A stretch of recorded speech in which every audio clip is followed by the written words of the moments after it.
Hey everyone, it is the NXT After Show on Women's Wrestling Talk, the number one women's wrestling show on the planet. Dom, is he going to be getting a little bit of a spanking from his dad? Is Braun going to be tabled? Wait and see. 10, 9, 8, 7, 6, 5, 4, 3, 2, 1, 0.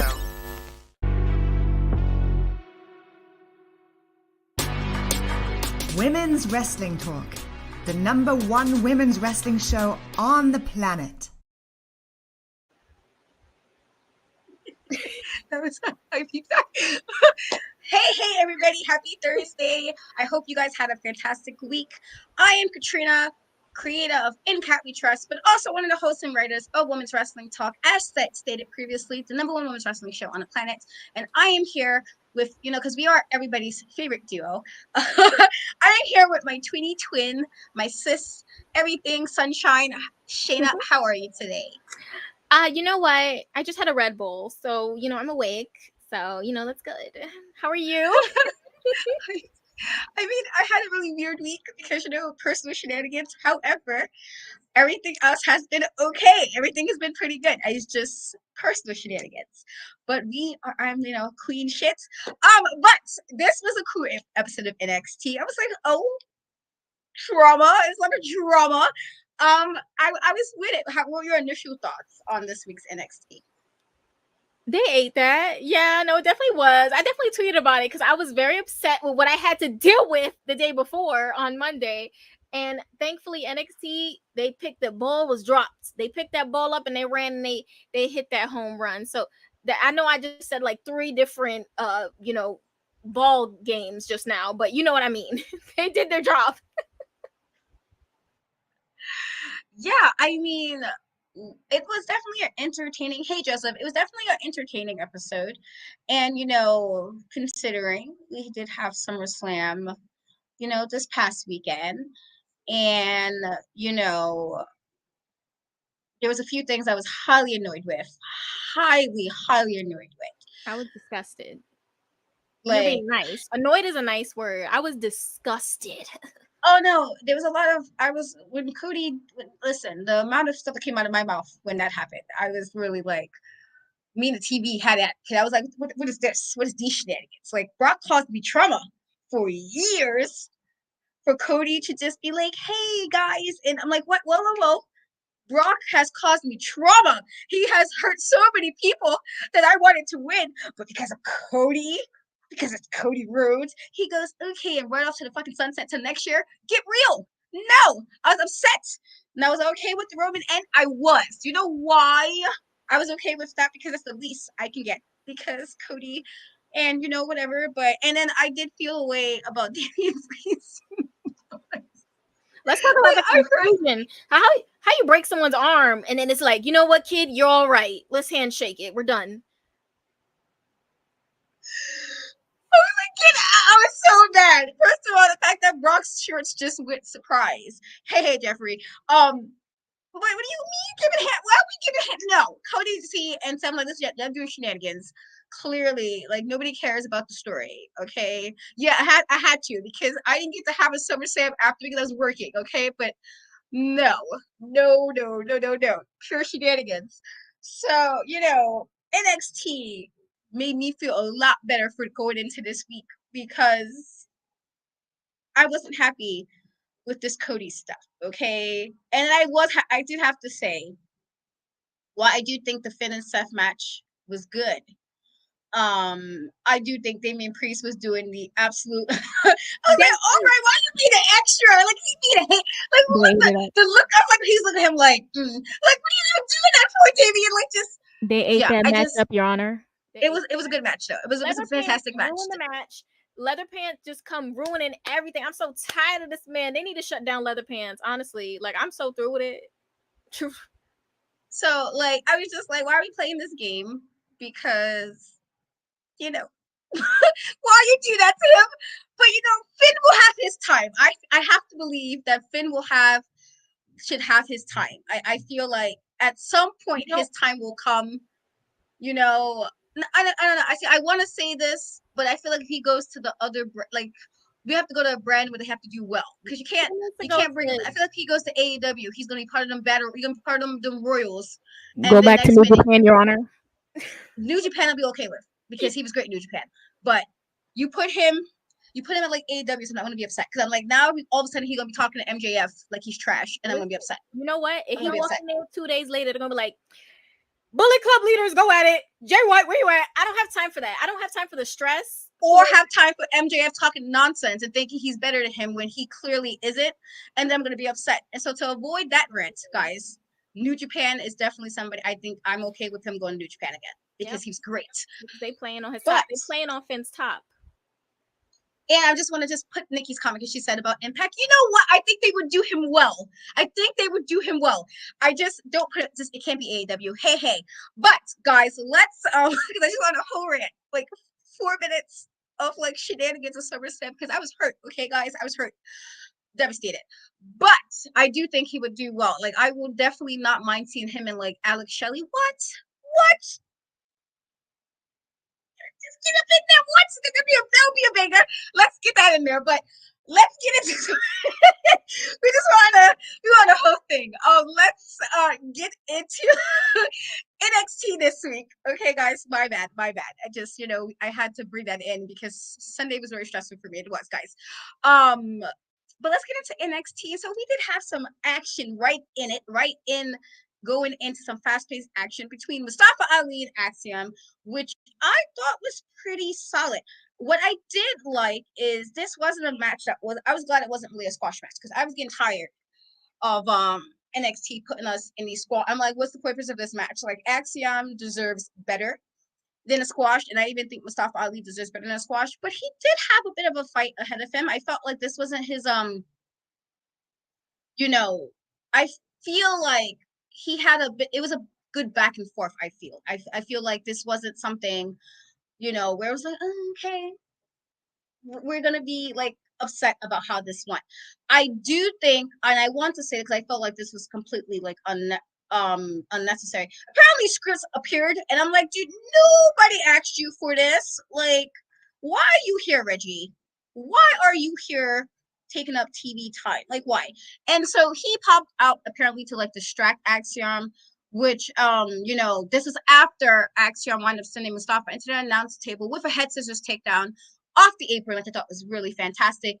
There was also a moment that I liked that Mustafa caught Axiom with a jackhammer, but then Axiom kind of responded with a Canadian destroyer and did a moonsault, which I thought was really, really, really fantastic. Apparently, Lucian Price and Bronco Nima did come out to help scripts, which I really wasn't sure why he was there for any of. I was just like, what are we here for?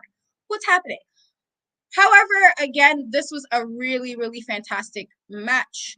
Mustafa wind up, I believe he like pulled his mask or something like that, or pulled off, and then he did like a 450 splash, and he won the match. And then after he won the match, he did say that he was going after, again, I guess properly after the North American title. And so I guess we'll see how that goes. But sorry guys. And so I thought it was a really good open, honestly. A really good, I think Mustafa Ali has always been really good with selling. And letting people know, like, okay, and again, we have both been fans of Axiom. I feel like, again, this was the perfect way to kind of open up NXT this week. But what were your thoughts on this matchup?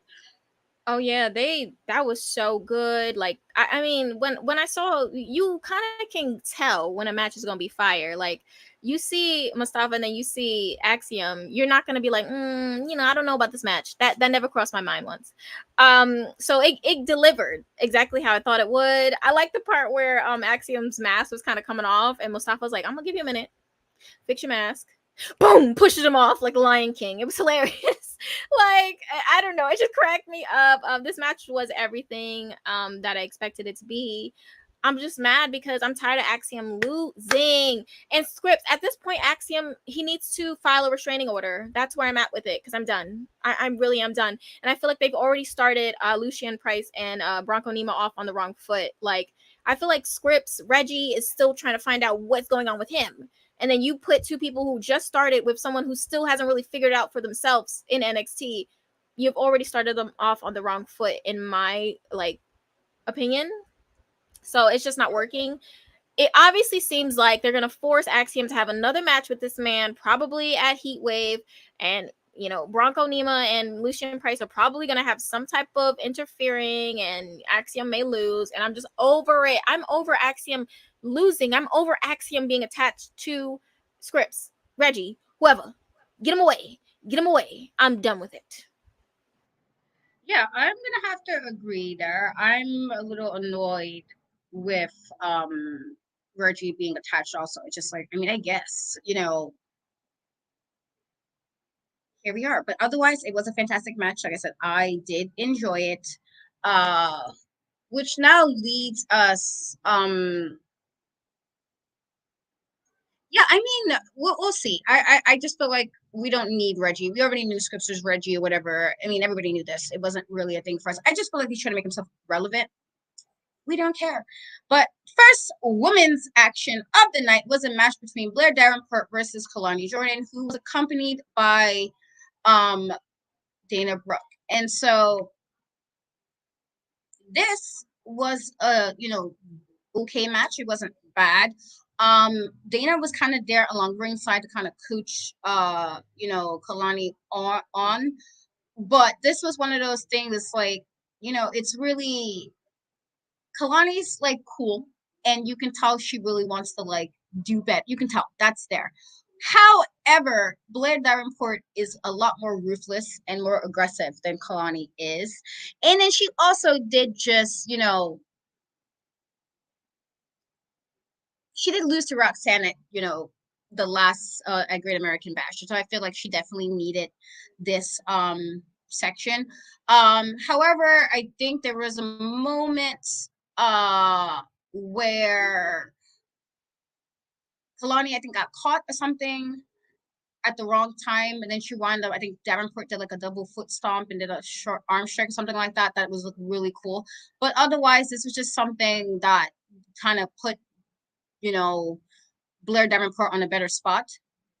Um, just something to get her to do after losing to Roxanne, because we already knew like she needed a win, but I don't think she'd have lost her. And the way that happened, I don't feel like she should have lost to Roxanne. And so this was, I guess, the perfect person. You're trying to hope Kalani to be more aggressive. Blair's the perfect person, but I'm not even sure if this was the right move, because that Blair did win this. And then Dana also went after Blair with a belt, and then she almost attacked Kalani as well, which I'm guessing is once again teasing this whole heel turn that she's about. I think she's going to probably have at some point. I do think it's going to be a heel turn. But yeah, what are your thoughts on this match? Yeah, it was kind of like off a little bit. I mean, I think the most exciting part about the match was the ending, with Dana. And honestly, that photo of her chasing Blair with the belt, like honestly, that's a whole meme. I feel like I am going to use that. Um, yeah, I feel like Joseph, I feel like the reasoning that they're putting Dana with Kalani is just like she's very popular, and I feel like they're capitalizing off of the fact that the NXT crowd has been booing her, and they want her to get more heat. And then when she, eventually, is fully like a heel, then it'll be, they can take that and move that to something else. Because that's my only thought process. Because I also too am a little confused as to why they kind of put them, together. But that, I think that would be the only thing that will make the most sense. Um, Kalani, like, I really, really like her. So, she's getting more reps. I think she's so great. I think she's beautiful. I love her gear. I love how she's always matching it with her makeup. Like, it's 10 out of 10. Looks always 10 out of 10, honey. So yeah, I'm just excited to see where this goes. And honestly, the part where Dana almost hit her and the crowd goes, "Whoa!" The one guy in the front with the gray shirt, he had me on the floor the entire episode. I have to say, like, he bring him in every time. Honestly, whoever that guy is, you're great. Yeah, I definitely agree with most of the points you said. We'll see. I do think she needs to get a bit of a more of a little bit of a backbone, but I think it's mostly just because she's like really nice. Like it seems like sweet, and we don't need everybody to be a heel. But we'll see what happens with her going forward. And so we then had some action for the Heritage Cup uh between Noam Dar and Tyler Bate. And so I thought, this was a pretty decent match. Okay, it wasn't bad. Again, this was one of these, situations where you had two people who really know how to really bring it. So I thought the first round was really competitive. Tyler, however, won it, you know, one I guess made his first win, I guess, for the first fall in the second round of this, by doing his Tyler Driver 98. And then, there was a bit of a like situation where I felt like there was like a long stretch with the knee area. Uh, and I believe Tyler wound up tapping out in the fourth round. I believe he tapped out during that. And so I still thought, again, this was like fantastic. Uh, fantastic. This was also between rounds. Noam was like, which I thought was like so extra, that the metaphor was fanning him during this. Like between rounds, while Tyler was kind of just on his own, and I was like, all right. It also seemed like at one point Tyler did hurt his left knee. I feel like a bad landing in like the third round, and I felt like Noam used this kind of kicking at his knee during it, which allowed the whole tapping and that happened in the fourth round, and kind of to me shifted the pace for it. This was also, I thought, for me personally, that I feel like very few get the way this setup works for this better than these two. And I thought this was done really well. With that being said, however, Tyler Bate did he did win this, even though it's not really the real Heritage Cup, so I'm not really sure how this works. But he did win it, and Tyler did have the fake Heritage Cup. And the thing is, him getting cocky, Noam being cocky, is kind of what helped him win this, I guess. However, we know this is not the real thing, so I guess we will see how this plays out. But he does have the fake cup. However, later on during the night, Tyler would give the cup back to him once Nathan Frazier agreed to fight him at HeatWave. And then Nathan also agreed that he owed Tyler Bate at some point. And so I guess that's what we'll be getting at HeatWave, one of the matches. But what were your thoughts on this matchup? Joseph, they both were champion. I don't know what they both were champion in reference to this. I don't know what you're talking about. It's one of those things, because I really have to speak on this. I can't hold it on my chest too long. It's one of those things where it's not about the title making the man. It's about the man making the title. It's not about the cup. If Noam has it in his hands, that's the cup. That's how I see it. And honestly, I feel like it's bullying now, because Tyler knows that this is not a real cup, but it's a real cup for Noam. But you know it's not a real cup. So why are you even challenging him for this cup? You're bullying him. They're bullying Noam, and he's just trying to mind his business with his little cup. And here they come. Oh, cup. Tyler, I love you, but this is crazy. You should have left that man alone. I just can't believe what's going on here. Can I just say, metaphor, that entrance? My favorite entrance in WWE right now. Period. Right now. But why? Tyler, why? Give Noam, you know what? I wouldn't mind if they literally just went on for months of just Noam coming with a new cup and someone coming to take it from him. I wouldn't mind, because I feel like it would be great TV. But also, leave him alone. Let him have his little cup. Why y'all bothering him? He just want to have his little baby, like his little boo thing. This is like, it's bullying. It's borderline bullying. So that's my thoughts. Yeah, no, I I do think he can wrestle. He does annoy me. I do like the entrance. I really do. I would call him favorite, but I like the entrance. However, like he's doing pure shenanigans because you lost, my guy. I feel like this is one of those situations you gotta take it in and breathe it. Like I lost, but I thought it was a fantastic match. I really did. I feel like again, this is one of those like Tyler Bate is mad dope. Let's see what they're gonna do with him. I actually won't be upset if he was to beat Nathan Frazier. I wouldn't be upset about it. I'll be like, okay, well, I think it needs we'll to see. happen. It needs to happen. I'm okay with it. I'm all right with that if that happens. And so, we shall see. We shall see how that plays out. But now Oh wait, can I ask you a question? Yes. Does Nathan Frazier not sound like Tom Holland? I need confirmation on this, please. I just need confirmation. Like he does sound like Tom Holland. No, a little. I can hear it. Like if you're, I can see it. I was shocked. He does. Tom Holland's my guy, though. Like one day, I wouldn't mind being like, listen here, one of my favorite Peters, because you did Sunnyside Queens well. I think a little. It's very little. It's very little. Not like Die Hard, but that is also my guy. Him and Zendaya, hello.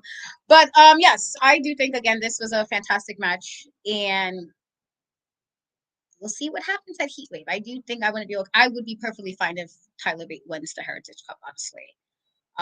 But we'll see what they're gonna finally do with this whole weird fake cup, real cup thing.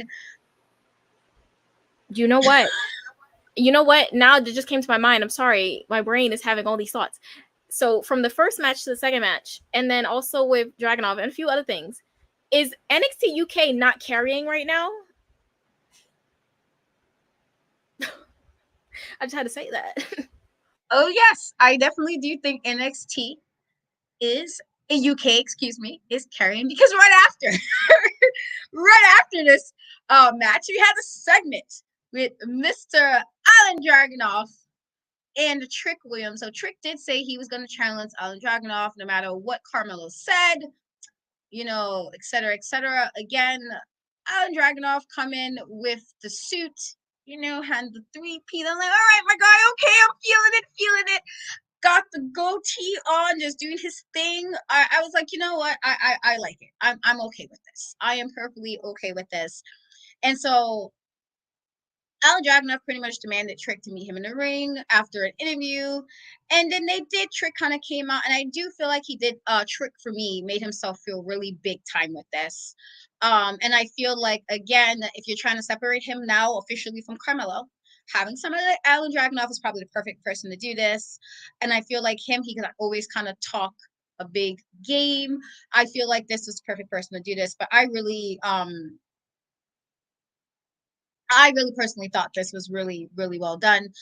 There was, I think Carmelo wanted to try to watch this whole exchange, but Dijak and Wesley interrupted.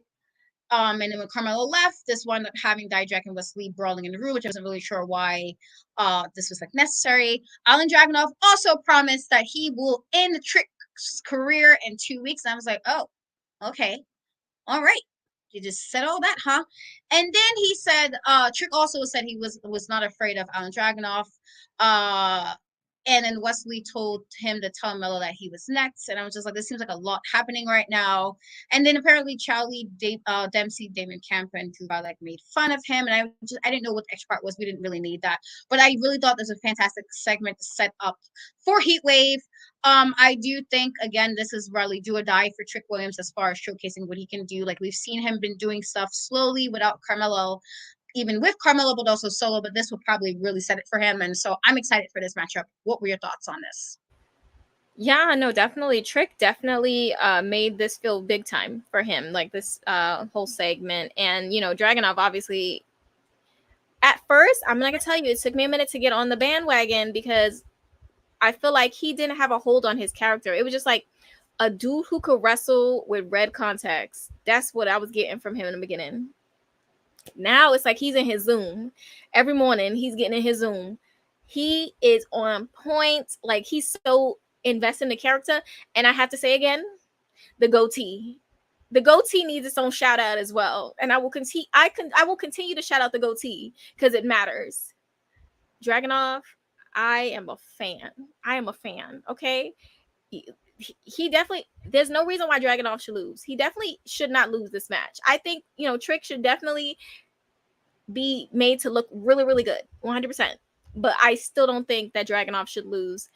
Dragunov is he's in a, like, I can't even explain it, but he's in a it's something like you cannot make him look bad right now. He needs to stay on this track. Yeah. This was great. And I think the match is going to be like exceed our expectations. It's going to be amazing. And I'm really excited for Trick, for him to, like, separate himself from Carmelo.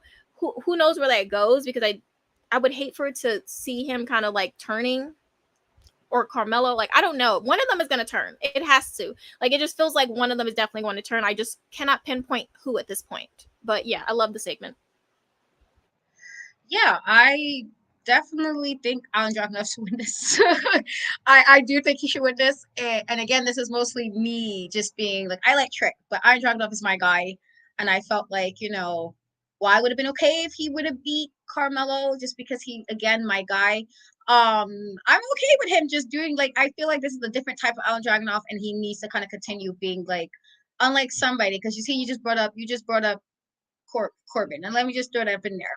Instead of doing shenanigans like Baron Corbin was taking time to go into the woods doing shenanigans, you got Alan Dragunov coming, proving who he is every week, and that's what you need. That is what you need. And so, if we're going to get some Alan Dragunov do what he needs to be do, I feel like he needs to win this. I do think he needs to stay up on top. But yeah, I'm excited for this match. Definitely excited for this. But before we continue, guys, we got some words for our lovely boss lady CEO, TK Trinidad. Hey peeps, TK Trinidad here, boss lady of Women's Wrestling Talk. And I want to say thank you so much for watching, because you've got millions of options. Plus, you don't have to worry about sharing your password to check us out. But while you're here, hopefully you know we have so many more shows to watch, like Turnbuckle Glam, Raw post-show, WoW post-show, AEW Dynamite post-show, Women's Wrestling Army post-show, NXT post-show, Impact Wrestling post-show, AEW Rampage and SmackDown Live post-show, On the Scroll, ROH post-show, WWT Live, plus all of our interviews with the hottest women's wrestlers in the game. Make sure that you like, comment, and subscribe. Check out our website at www.talkpod.com and follow us on all social media platforms at www.talkpod, and make sure to spread the word. That means send this to the group chat. Yes, even the person with the green bubble. Thanks again so much for watching Women's Wrestling Talk, the #1 women's wrestling show on the planet. Ciao for now.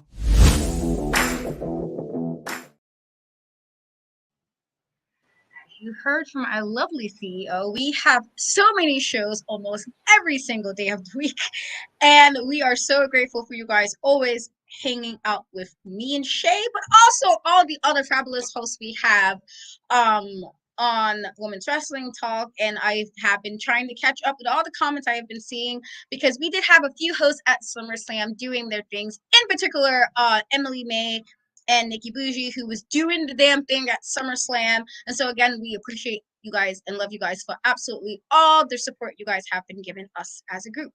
And so, yeah, I won't even get into a whole rant, because I could, about the waste that was Baron Corbin wasting my time talking about he was going to the woods, like he going to do something, like he was about to come back aggressive, like he was about to be some ruthless aggression like John Cena said years ago. He gave none of that. He gave none of that, just shenanigans. So at least Alan Dragunov came in ready. He came in like ready to lay it down. Okay, I'm just, Baron clearly need to take some notes. He need to take all the notes. But this now leads us into our next match, which was Ron Wagner versus Braun Breaker. And so, no, it never does make any sense, guys. It's just a waste of TV time. So I thought, for me personally, I didn't really it wasn't, so there was an interview with Ron Wagner did promise to put Braun Breaker through a table. And it seemed like Braun Breaker on the way did not really seem to impress. It actually seemed to me that the crowd was more interested in tables being involved than what was going on. And I guess it didn't help that Ron Wagner did all this about sending people through tables. I'm like, how do you come in just starting with that, just automatically? Like, you just putting you making things be a lot more than it needs to be. However, with this being said, I do think this was probably one of Ron Wagner's best match to date, and it might have been because of Braun Breaker.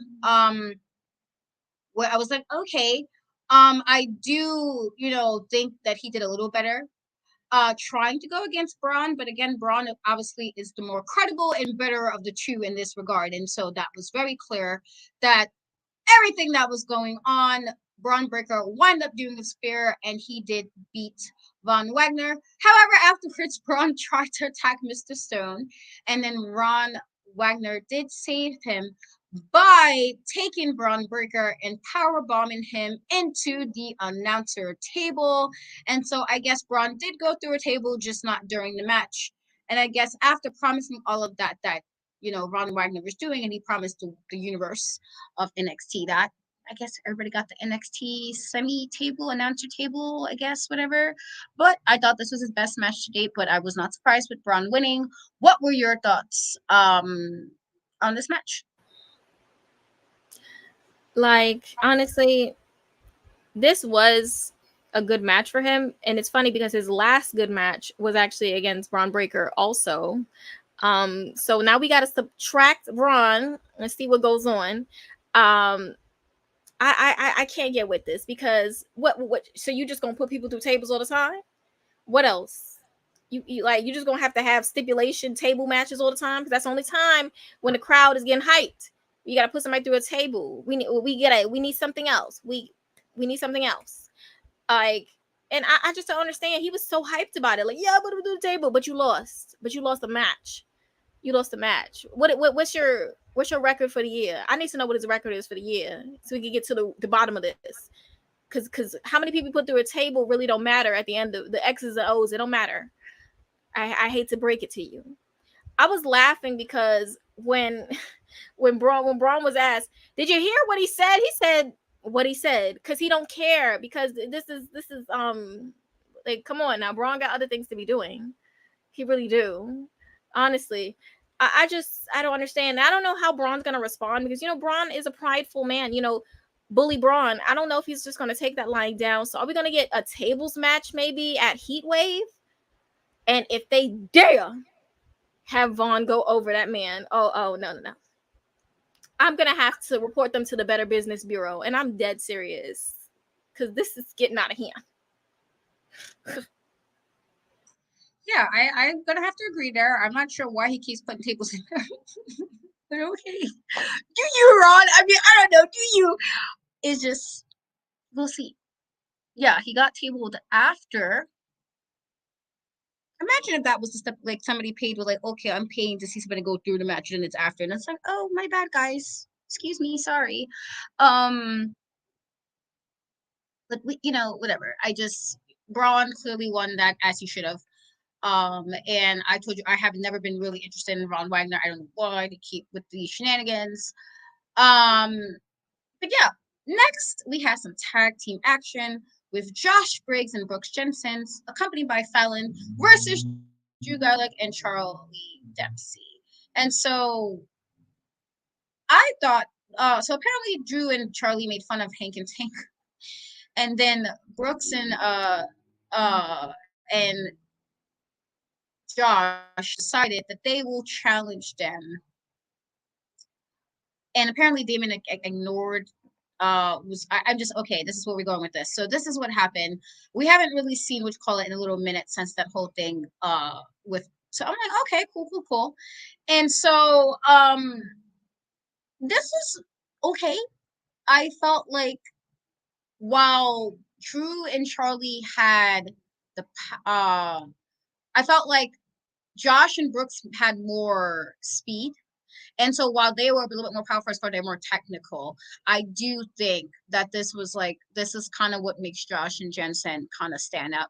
Josh and Brooks more stand out because they are pretty, they speed really well, but then they also can do what they need to do. I do think this match was kind of short.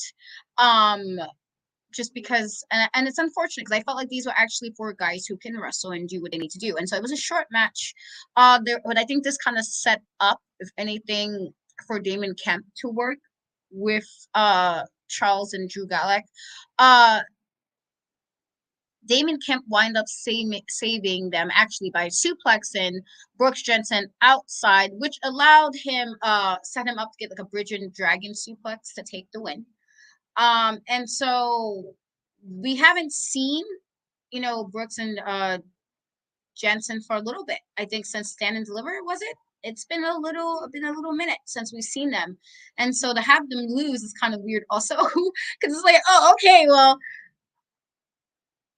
I guess we'll see how that's gonna play out, but I did think it was good for what it was. I do think this is mostly like it was an obvious win, but it is kind of weird that we haven't really seen them, and they also lose the matchup considering we have not seen them since Stand and Deliver. It's been a little minute, and with all of that, it's like you don't want to lose one of the better tag teams in the brand. I feel like they're definitely a good tag team, and it shouldn't have been where we see them and they take a loss. I don't really know how I feel about that.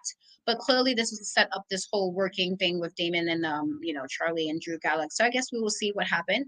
But what were your thoughts on this matchup? Can we just say I just want to go back to this real quick. My God, this bridge. I'm sorry, I just had to say this.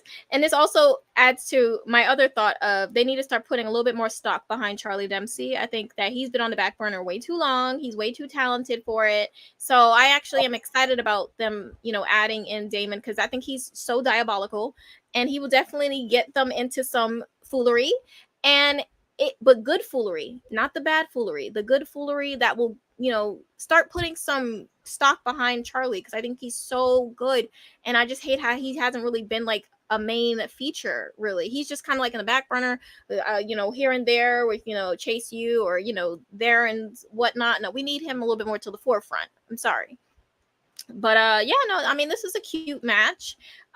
Briggs and Jensen, I like them. I do agree with you. They are a great tag team. They have such good chemistry and they already have such a lock on their characters as well. Like they're just fully locked in, fully locked in. But I just think maybe it's just like they had a lot of screen time for a good long portion and maybe now they want to focus on other people to have some time. So I can't really fault them too much. I think they've been on Level Up a here and there. So it's like, they just given that time. I think this is the time that maybe Charlie Dempsey could use because he's been on the back burner. So you know what? If we switching out for a little minute, I'm all right with it. What we really need to talk about is where is Malik Blade and Idris Anafi? That's really what I want to know. Where are they? Because they really have not gotten long-term time. Like Briggs and Jensen, they have had long-term storyline time. I don't feel like Idris and Malik have. But you know what? I'm talking about people that it wasn't even on a show this time. But I'm just saying they should have been. Okay. Yeah, no, I agree there. I definitely do think that as far as Idris, I do think we need to see them as well. But I also I'm sorry. See, I was trying to keep my thoughts. No, let's not blame her for their shenanigans. Like, y'all don't need to be going for a long time. People lose women every day, B. Every day. We lose people all the time that we like, ooh, it's my boo, and then it's not your boo, and you're like, oh, okay, well, sucks, but you move on. And so I don't think they should have lost. But we'll see and I do agree with Char. I do think he definitely shouldn't be part of a tag team. I stand by that. I've said it before. But I guess this is what, we're gonna have to guess what we're gonna go with this. And so there was also a little segment with the Schism promise to get the Creed brothers, even if they needed to turn NXT upside down. And then they will attack and they threatened the family as well before, they kind of backed down from them. And so I was like, I mean, okay, I guess. And so this was a matchup with Ivy Now versus Kiana James. Some more ladies action for the night. And so this was okay, not terrible, I guess. Ivory Now definitely fought through. This was kind of one-sided to me at first, and I really wasn't. I thought it was very smart for Kiana to kind of start really quick. She threw her bag at Ivory and attacked her, and I thought this showed, She also sent her left shoulder into the steel post, which I thought was pretty cool because it showed that, she's growing. But this, wasn't too really a long match. And I felt like, this was unfortunate because we could have really gotten something, especially when you kind of see the growth for what, both I feel like Kiana has grown, but also to kind of see every time we see, we're gonna think they'll get to show how Ivy really can do outside of her group. They do some shenanigans. And so anyway, Ivy wind up locking in a dragon sleeper, but Ava did come out and pretty much removed, grabbed her leg, which allowed Kiana to hit the deal breaker, which is her new finisher, may I add, to seal the deal. And so I was like, okay, Kiana, somebody been grinding, somebody been working. I thought this was again a really solid match because it showed both that Ivy and Kiana have grew in the ring. It's unfortunate though because the interference. And while it does make sense story-wise, since they're looking for the Creed brothers and Ivy now deal with them, I guess them doing that and kind of demanded, because the Schism did grab Ivy and demand it with the Creed brothers, and then Tony D'Angelo and Stax wind up having to come out and make the save. And so it's unfortunate because you want to see Ivy do well without them, but then it's also like they keep reeling her back into that. And so it's like, are you guys going to give them the option to really do what she's supposed to do? But I also liked, again, that Kiana really did her thing here. As far as you can see that she's getting better in the ring. And maybe that's why she was gone for a little bit. But I'm like, okay, Kiana, all right, sis. I like that she's gotten better. It's what you always want to have. But the family did come and break this up. And so clearly this is all for the storyline purposes. But what were your thoughts on this matchup? I guess I put this up, I forgot. On this matchup and also the segment with the Schism. So I gotta talk about the Schism segment. Why they stripped that man and beat him up? Like, I know somebody saw in the back when that man was just in his boxes and they beat him up. Why was it just this one man? Why was he singled out like that? I wonder. Like, it really was something that was like boggling my mind because I just don't understand what was going on. They was really searching for the Creeds. Like, it was a strip search. That was weird to me. They really was going hard. I was scared. In terms of the match, Kiana, I've been saying I love her. I love her down. Like, I really do. I've been saying since the Iron Survivor match, she was, besides obviously the winner, Roxanne, she was like the breakout person from that match. She is so underrated in that ring. She's so good. She's just getting better and better and better. I as I said on my Twitter, that is a Kiana James stan account. Nothing more. Is a stand account for Kiana James, and it will continue to be. It will continue to be. And then also Ivy, girl, I just need something. I need something to change. I'm like, she just keep losing. It's like I thought with the Creeds being gone, there'll be some refocus there, but obviously I know, like, Schism, they had some dealings in it, but even before that, I feel like she even was still, her head wasn't in it even before they interfered. So it's just like I really thought that we would start to see something different. But I guess this is just leading to, the Creeds coming back. And now with the family helping out, I see this ending as the family helping the Creeds when the Creeds finally reveal that they aren't actually exiled. And once everything's done with the Schism, they'll say, hey, thanks for helping us. So how about a tag title match? That's where I see this going. That's where I see this going. Creeds versus the family for whenever that will be. Because I don't think it will be for HeatWave. I think it's going to be a little bit whatever is the next event after that, which is what, No Mercy? I think so. So yeah, I guess we'll see. I do think that I agree to the part with the guy. He definitely did, and I wasn't really sure why he didn't get helped. And I was like, oh, all right, well, okay. Like, nobody seemed concerned at all, and I'm just like, so this is what, have we not learned nothing from the NXT stuff? He legit, like, nobody helped. I was shocked. And I did see your tweets because you was definitely like, what's going on? You definitely was. But I was like, I just not gonna help the poor guy. Like, I mean, I guess this is what we're doing. But with that being said, I guess we'll see what they're gonna do with all of this. I feel like this seems to be a very roundabout way to handle stuff. I really feel like it's a super roundabout way to do all of this. And I do agree with this comment. I don't know what she needs, but she needs something to get. It's unfortunate. I don't know if it's like she needs something with personality. I think her wrestling is pretty solid. Maybe that's what it is. I'm not sure, but you know, we shall see. We shall see. We shall see. And so there was a segment afterwards where Tiffany was talking to Miss Kinsey Mitchell, as far as trying to figure out what her next opponent was, but apparently she only seemed concerned about her next outfit, which, you know, I can rant, but I will not. I will behave myself. What were your thoughts on that segment?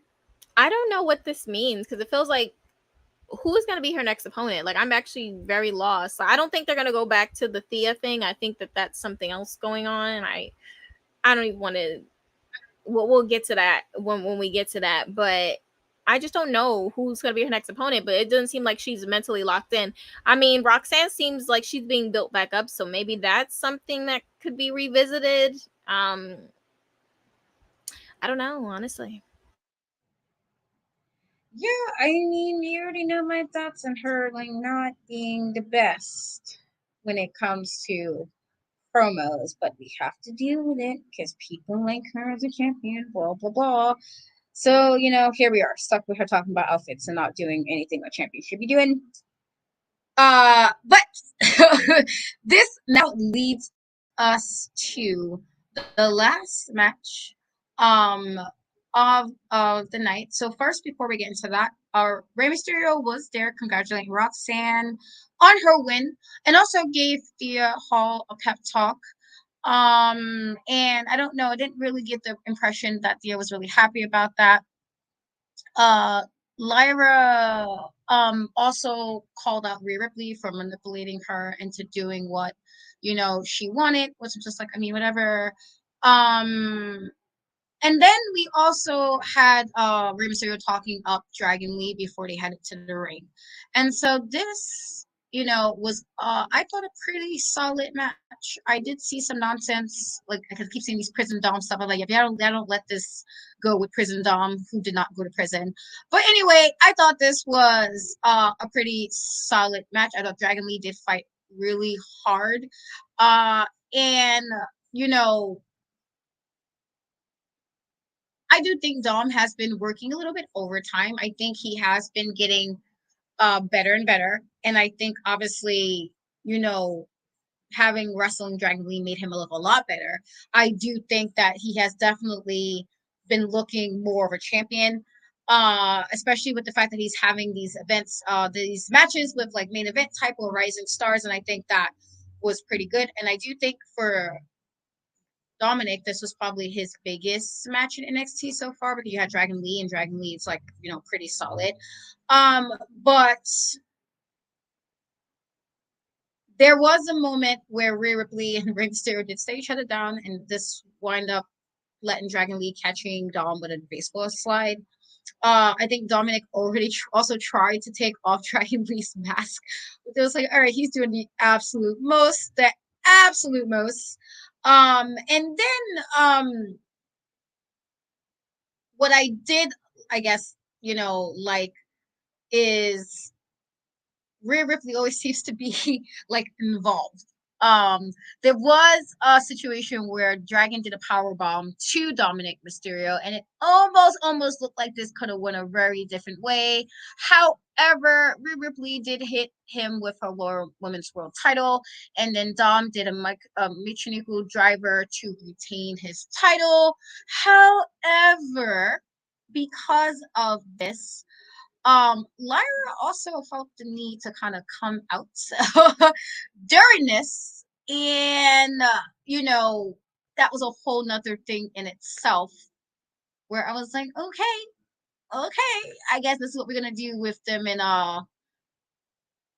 Rhea Ripley and Lyra Valkyria, so I guess we'll see where this is gonna go. But she did come out, and Rey Mysterio, I don't know why he was there looking depressed, like, my guy. I mean, I like you, but I didn't really understand why the dramatics. This is mad drama for no reason.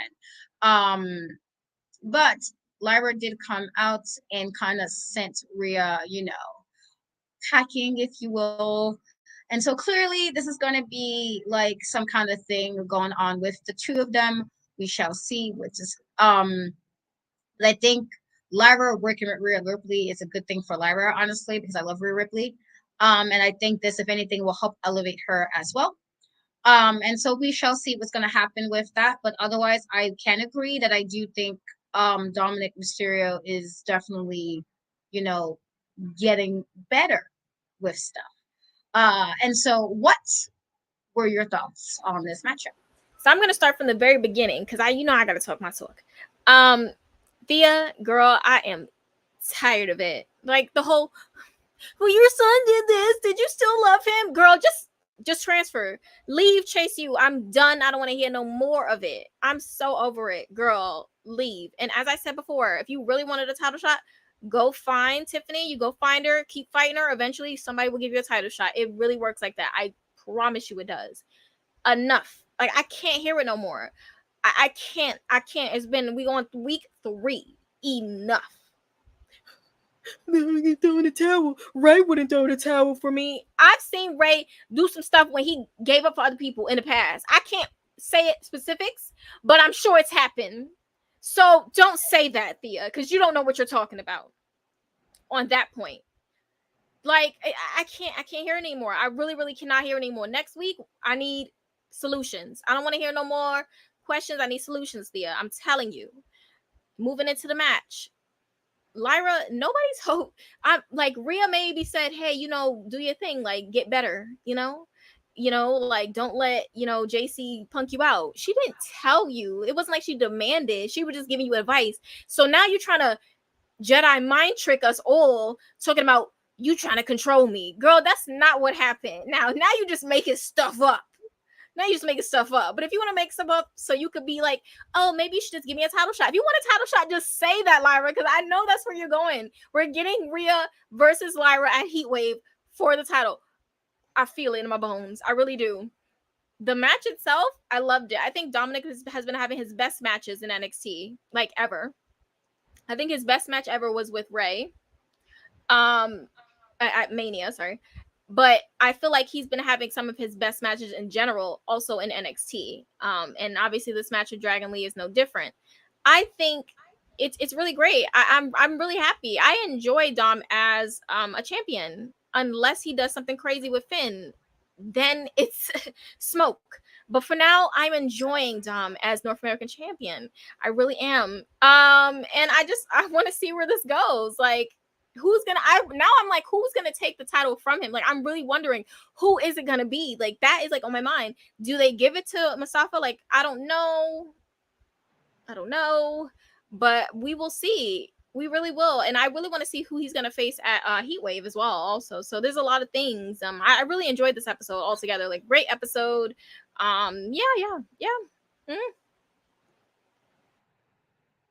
Yeah, I'm gonna have to agree with you there. I was surprised only because I was like, oh, okay, this is what we're doing. And sometimes NXT has a habit of, they put people in these positions to be champion, and then they lose it. You're like, oh, okay, I guess, that's where we're going with this. And so I was like, all right, but I like that everybody don't like Tom. And so it makes it a little bit better because it's like everybody's already upset at, Dom as it is. And so him being the champion, but actually he's a fighting one. He's been wrestling. Can't really complain about that. I'm all for it. So we'll see how long, and I'm kind of have to agree. I would love to know who's going to beat him now, because it's like, oh, well, what else are we gonna do here if that's not where we're going with this? So, but agreed. I think this was a fantastic episode for the most part. It did make up for the shenanigans that I got to get on SummerSlam with Cody just there freaking Katrina soul like no other. But whatever. This is what they give us, I guess. But you guys, as always, we truly appreciate you guys for hanging out with us every Thursday. Tell Shay, everybody, where they can find you and what you got going on. I just wanted to comment on what Jeffrey's saying because I think we did graze over that. Wesley, you have anger issues. I love you, Wesley, but you do. I don't understand where this is going. I think he's gonna maybe challenge Carmelo for the title at HeatWave.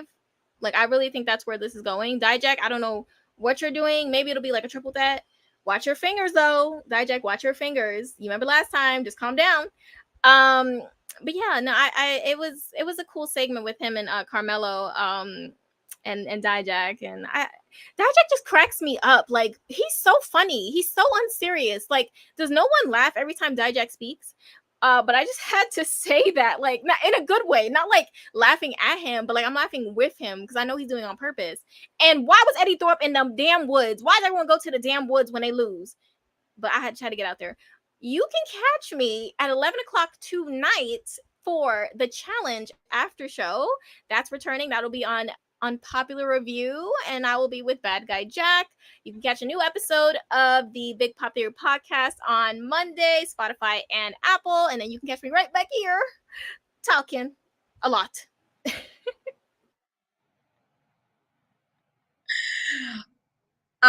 You mentioned just because you said about the Eddie Thorpe, I don't know why everybody goes to the woods, but I'm getting tired of it. They're gonna stop these shenanigans. Stop going to the woods. There is nothing for you. All right. Do you want to meet the big bad wolf? Do you want to say hi to Red Riding Hood? Do you want to see Dora Explorer? I don't know what's happening in the woods, but let it go. Let it go. I'm tired. I'm tired of it. Okay, tired. With that being said, you can find me on In Cat We Trust in most social media. Threads, TikTok, Instagram, and Twitter. The E is a 3. You can also catch me on Mondays for Wow Superheroes recap show, though I will not be there for the next 2 weeks. I have stuff happening, so I will be off for the next 2 weeks. But I always try to have everything set up for everybody to get it together. And then normally on Thursdays, you will catch me doing NXT with my twin. Again, everybody's favorite duo on Thursdays. But again, I will have 2 weeks off. And tomorrow, because we had to push it back because, mom stuff, we will be doing the final episode of Dark Side of the Ring with Marty Jannetty. And, it was an episode as we knew it would be. It was most certainly an episode. And so we will be on UPR and in Cat We Trust talking about the last episode of Dark Side of the Ring tomorrow at 8:30, I believe. So check that out. But again, we truly, truly, truly love you guys and appreciate you guys for always hanging out with us, always making us laugh, always making it such a fun time. We love you guys. And we will see you guys, well, not me next week, but I will see you guys soon. I send all my love. But make sure you still support us always because hello, do all that stuff. But we will catch you guys later. Bye, guys. Women's Wrestling Talk, the #1 women's wrestling show on the planet.